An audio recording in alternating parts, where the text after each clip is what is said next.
ជំរាបសួរលោកគ្រូខ្ញុំមុនរដ្ឋាភិសិទ្ធមកពីក្រុម SU30 ហើយវីដេអូនេះខ្ញុំនឹងមកធ្វើអំពី homework ដែលលោកគ្រូបានដាក់ឲ្យដែលយើងត្រូវទៅឡើង GNS3 application ហើយនឹង install VMware Workstation នៅ version 17.1.2 import GNS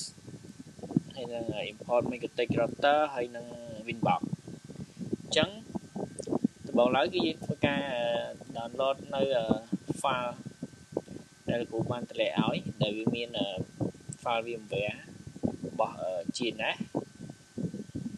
នេះ file របស់ VMware Workstation version 17.1.2 ហើយនឹង GNS application អញ្ចឹងជាដំបូងយើងធ្វើការតម្លើងនៅ GNS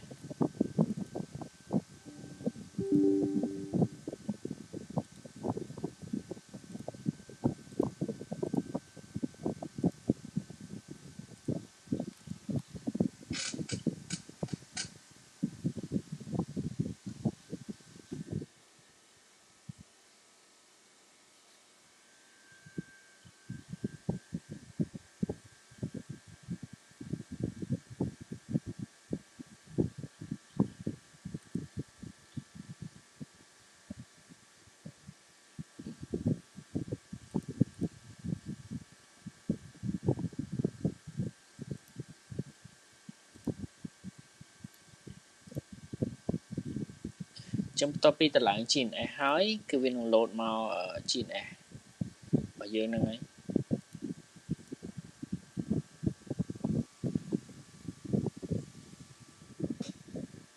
ចឹងកន្លែងនេះយើងធ្វើការរងចាំវាបន្តិច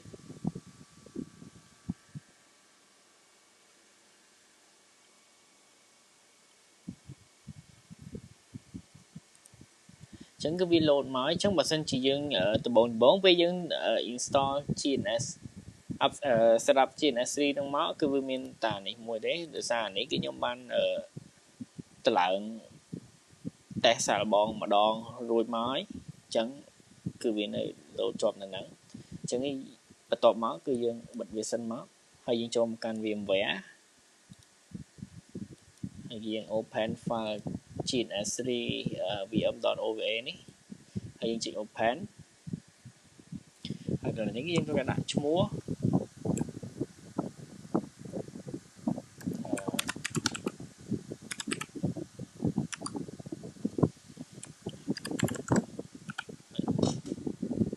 ចឹងកន្លែងនេះគឺជាទីតាំងដែលយើង store យើងអាចជ្រើសរើសទីតាំងណាមួយដាក់ command តែខ្ញុំមិនបាច់ទេ import មក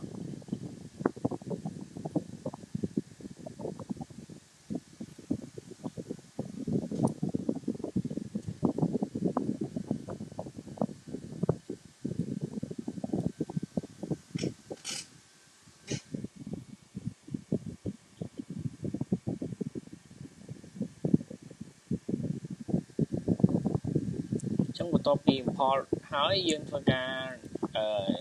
edit memory មកយើងចង់ដាក់ 4G command 3G command ទៅមកគឺយើង set up processor 9ហើយចុច OK បន្ទាប់មកយើងកំតនអាចចុច power on យើងចូលមកកាន់ control panel ហើយ program feature ហើយចូលកន្លែង turn window feature on or off នេះមកយើងស្វែងរកពី Hyper-V ប៉ុន្តែក្នុងនេះដូចជាអត់មានទេហើយនឹង virtual machine platform ហើយនឹង Windows hypervisor platform នេះបើសិនជាមាន tick 2ហ្នឹងគឺយើងដក tick 2ហ្នឹងចេញតមកយើងចូលមកកាន់នឹង device security ហៅពាក្យ core isolation យើងត្រូវការបិទវាតមកយើងត្រូវការ power on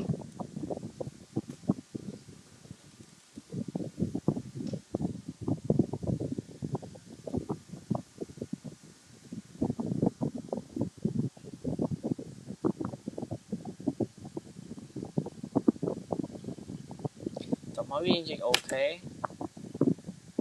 hay cái này cái dương cho một bị xe nhỉ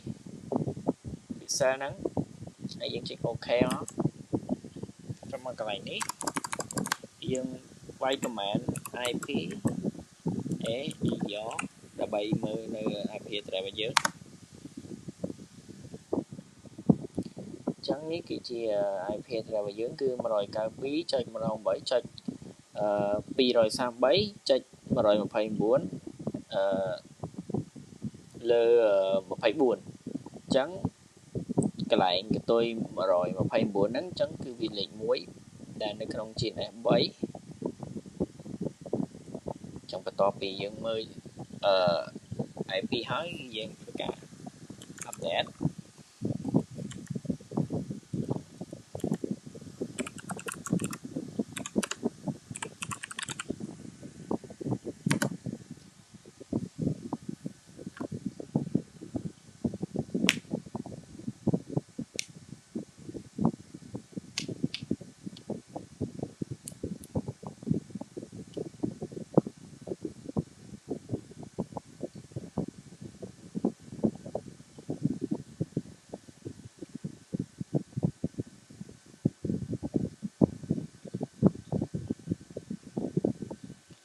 បន្ទាប់ពី update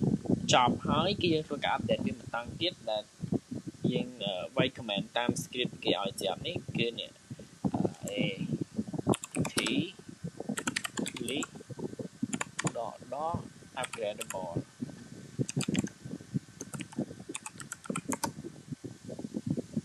អញ្ចឹងបន្ទាប់ពី update នឹងហើយគឺយើងចូលមក Gene3 ដែលនេះគឺជា user មុនដែលខ្ញុំបានបង្កើតឈ្មោះណាហើយអានេះគឺជា user ថ្មីដែលខ្ញុំបានដូរមកពីសិតជាតិ F3 អញ្ចឹងអានេះគឺជាប់អាចាស់ឡើយទេអញ្ចឹងយើងចូលមកក្នុង edit នេះជា preference ជាតិ F3 VM នេះហើយយើងអាច select យកវានឹងមកតែcáiនេះគឺយើងកំណត់ CPU ឬក៏ RAM មកវាតែដាក់ប៉ុណ្្នឹងទៅជា apply ខ្ញុំចុច OK អញ្ចឹងឥឡូវនេះគឺយើងរងចាំឲ្យវា load ពណ៌បៃតង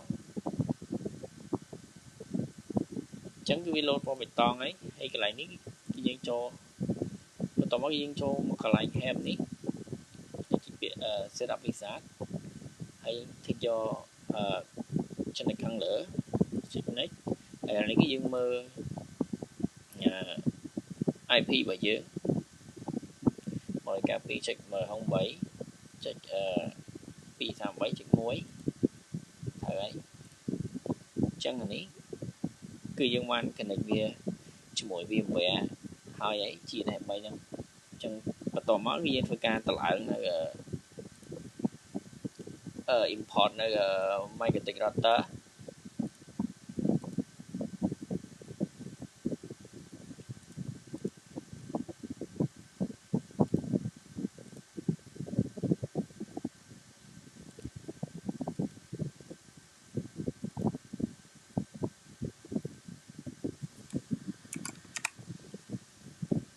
យើងយក Magnetic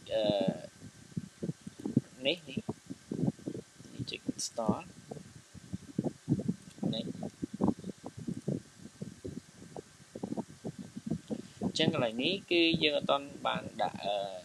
មាននៅ file image របស់ Magnetic ហ្នឹងទេអញ្ចឹងដើម្បីយើងបានវាគឺយើងធ្វើការ import វាចូលមុននឹង import គឺយើង tick យកកន្លែង logo custom file នេះសិនមកយើងធ្វើការ import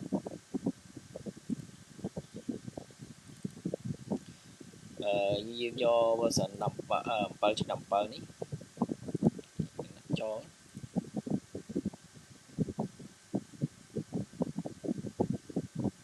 ចឹងគឺវាចូលហើយ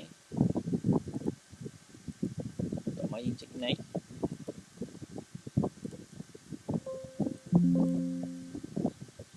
ចឹងនេះគឺជា Magnetic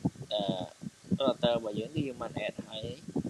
យើងអាចធ្វើការ rename ឈ្មោះវាបានដោយគ្រាន់តែចុច mouse ស្ដាំនៅលើហ្នឹងមកហើយយកពាក្យ config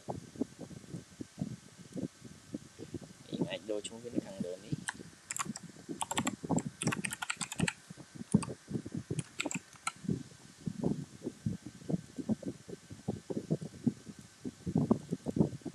អូបើជាយើងតបានកើត project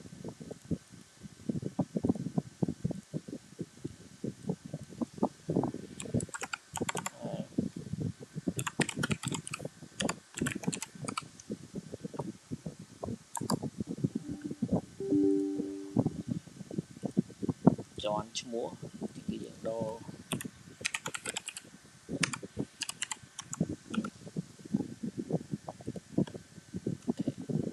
ជាងយើងការទាញ router របស់យើងចូលមកអញ្ចឹង magnetic router របស់យើងគឺយើងបាន add រួចរាល់ហើយអញ្ចឹងដើម្បីឲ្យវា run គឺយើងអាចចុចមកស្ដាប់មកចុច start នៅនេះឬក៏ចុច start នៅលើនេះមកក៏បានបន្ទាប់មកទៀតគឺយើងធ្វើការ add នៅWinbox អញ្ចឹងគឺយើងចូលមកកន្លែង new template ហ្នឹងមកនេះកន្លែងនេះគឺយើង search យកពាក្យ Winbox គឺ magnetic Winbox Docker នេះគឺយើងធ្វើការ install នេះអញ្ចឹងmagnetic Winbox នេះគឺវាត្រូវការពេល install data វាចេញពីអ៊ីនធឺណិតមកគឺវាអាចទាញចូលមកចេញភ្លាមដោយ magnetic router នេះទេអញ្ចឹងវាត្រូវការ pull data ពីអ៊ីនធឺណិតអញ្ចឹងវាធ្វើឲ្យយើងចំណាយពេលយូរ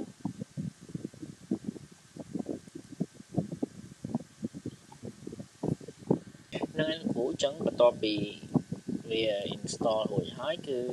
ឥឡូវគឺវាបានចូលមកហើយអញ្ចឹងដើម្បីឲ្យវា run គឺគ្រាន់តែបានស្ដាប់នៅលើហ្នឹងវាយើងចុចstart នៅលើនេះមកអញ្ចឹងគឺវាចាប់ផ្ដើមដំណើរការអញ្ចឹងហ្នឹងលោកគ្រូរបៀបតម្លើង GNS3 នៅក្នុង VMware គឺបានបញ្ចប់ហើយអញ្ចឹងខ្ញុំសូមជំរាបលាលោកគ្រូ